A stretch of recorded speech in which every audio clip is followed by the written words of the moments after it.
During the 1950s, she returned repeatedly to the eastern shore of Maryland, the place from where she had escaped.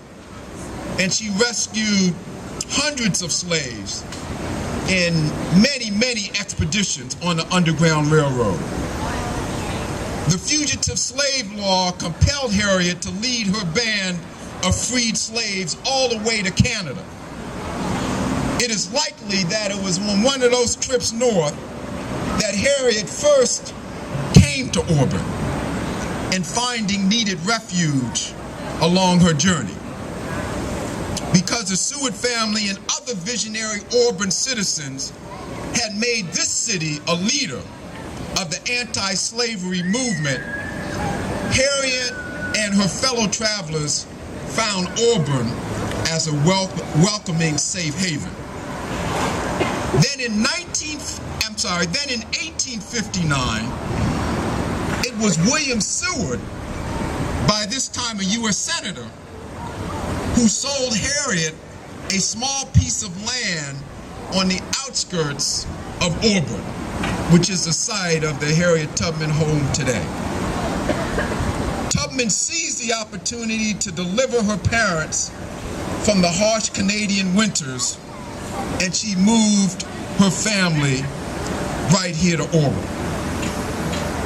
Over the years, she brought, even after the Civil War, she took in relatives and boarders, offering many African Americans a safe place as they sought a better life in the North.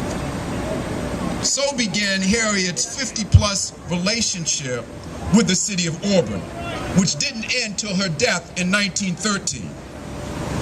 My father, Jerome Brud Holland, was born here in Auburn in 1916, 3 years after Harriet's death. So he never met Harriet directly.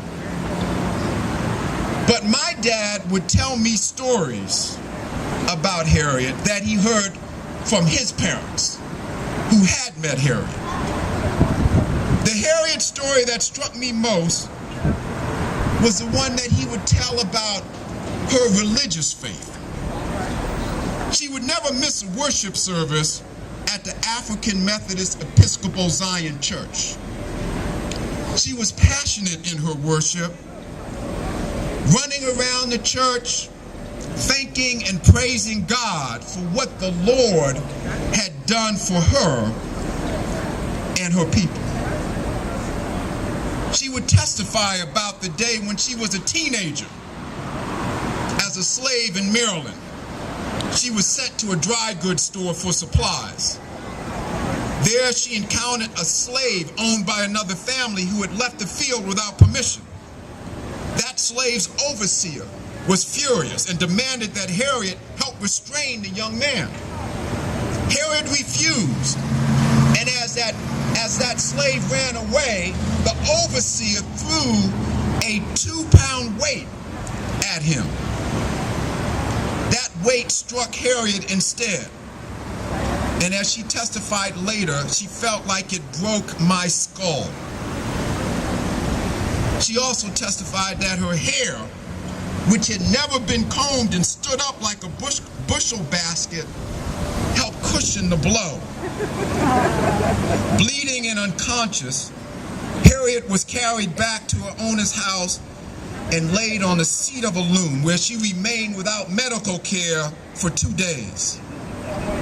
Then she was sent back into the fields with blood and sweat rolling down my face, she said, so much I couldn't see. She began having seizures and would seemingly fall unconscious, although she claimed to be aware of her surroundings while appearing to be asleep.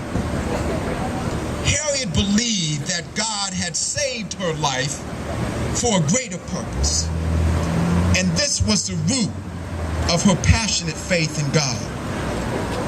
She rejected the teachings of the New Testament that urged slaves to be obedient, and she found guidance instead in the Old Testament accounts of deliverance.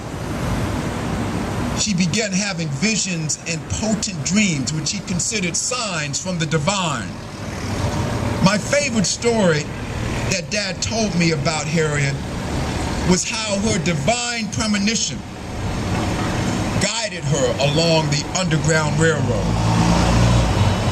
She discerned God's voice telling her when and where to go. She traveled only by night and only on weekends, guided by the North Star. And she used spirituals as coded messages, warning fellow travelers of danger or to signal a clear path, believing that the Lord kept her and her passengers safe. These stories that Dad told me about Harriet had a tremendous effect on me. I developed my own faith in God, a strong faith, and later had my own divinely inspired vision of community service that prompted me to leave Harvard Law School and move to Holland, where I've endeavored to make a difference in the lives of others.